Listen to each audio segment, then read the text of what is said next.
विद्या रहित मनुष्यों को प्रभु भक्ति किस प्रकार मिलेगी तथा उनका उद्धार कैसे होगा। इसलिए हे मुनि श्रेष्ठ, कोई ऐसा तप कहिए जिससे थोड़े समय में पुण्य प्राप्त होवे तथा मन वांछित फल भी मिले। वह कथा सुनने की हमारी प्रबल इच्छा है। सर्व शास्त्र ज्ञाता श्री सूत जी बोले, हे वैष्णव में पूज्य, आप सब ने प्राणियों के हित की बात पूछी है। अब मैं उस श्रेष्ठ व्रत को आप लोगों से कहूंगा जिस व्रत को नारद जी ने श्री लक्ष्मी नारायण भगवान से पूछा था और लक्ष्मीपति ने मुनि श्रेष्ठ नारद जी से कहा था। सो ध्यान से सुनो। एक समय देव ऋषि नारद जी दूसरों के हित की इच्छा से अनेक लोकों में घूमते हुए मृत्यु लोक में आ पहुंचे।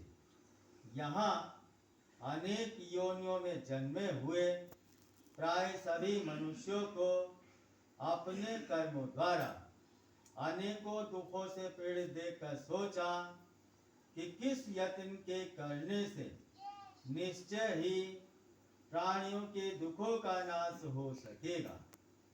ऐसा मन में सोचकर विष्णु लोक को गए। वहां श्वेत वर्ण और 4 भुजाओं वाले देवों के देव नारायण, जिनके हाथों में शंख चक्र गदा और पद्म थे तथा वरमाला पहने हुए थे, को देखकर स्तुति करने लगे। हे भगवान, आप अत्यंत शक्ति से संपन्न हैं। मन तथा वाणी भी आपको नहीं पा सकती। आपका आदि मध्य अंत नहीं है। निगुण स्वरूप सृष्टि आदि भूति वह भक्तों के दुखों को नष्ट करने वाले हो। आपको मेरा नमस्कार है।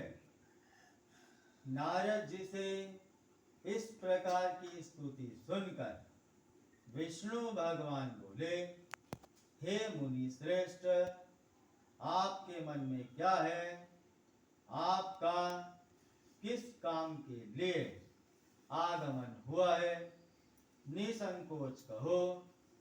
तब नारद मुनि बोले, मृत्यु लोक में सब मनुष्य जो अनेक योनियों में पैदा होकर अपने अपने कर्मों के द्वारा अनेक प्रकार के दुखों से दुखी हो रहे हैं। हे नाथ, मुझ पर दया रखते हो तो बतलाइए कि उन मनुष्यों के सब दुख थोड़े ही प्रतन से कैसे दूर हो सकते हैं। श्री भगवान जी बोले, हे नारद, मनुष्यों की भलाई के लिए तुमने बहुत अच्छी बात पूछी है। जिस काम के करने से मनुष्य मोह से छूट जाता है वह मैं कहता हूँ सुनो। बहुत पुण्य देने वाला स्वर्ग तथा मृत्यु लोक दोनों में दुर्लभ एक उत्तम व्रत है। आज मैं प्रेम वंश होकर तुमसे कहता हूँ, श्री सत्यनारायण भगवान जी का यह व्रत अच्छी तरह विधि पूर्वक करके मनुष्य आयु रतन यहाँ सुख भोग कर मरने पर मोक्ष को प्राप्त होता है।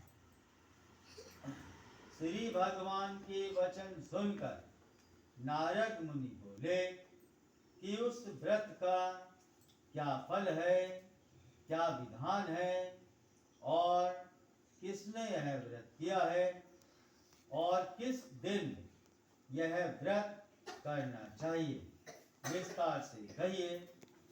भगवान बोले, दुख शोक आदि को दूर करने वाला, धन धान्य को बढ़ाने वाला, सौभाग्य तथा संतान को देने वाला, यह व्रत सब स्थानों पर विजय करने वाला है। भक्ति और श्रद्धा के साथ किसी भी दिन मनुष्य श्री सत्यनारायण भगवान की शाम के समय ब्राह्मणों और बंधुओं के साथ धर्म परायण होकर पूजा करे, भक्ति भाव से नैवेद्य केले का फल, घी, दूध और गेहूं का चूर्ण सवया लेवे, गेहूं के अभाव में साठी का चूर्ण, शक्कर तथा गुड़ ले और सब भ्रमण योग्य पदार्थ जमा करके भगवान को अर्पण कर देवे तथा बंधुओं सहित ब्राह्मणों को भोजन करावे, पश्चात स्वयं भोजन करे, नित्य गीत आदि का आयोजन कर श्री सत्यनारायण भगवान जी का स्मरण करते हुए समय व्यतीत करे। इस तरह व्रत करने पर मनुष्यों की इच्छा निश्चय पूरी होती है। विशेषकर कली काल में भूमि पर यही मोक्ष का सरल उपाय है। इति श्री सत्यनारायण व्रत कथा का प्रथम अध्याय संपूर्ण हुआ। बोलो श्री सत्यनारायण भगवान की जय।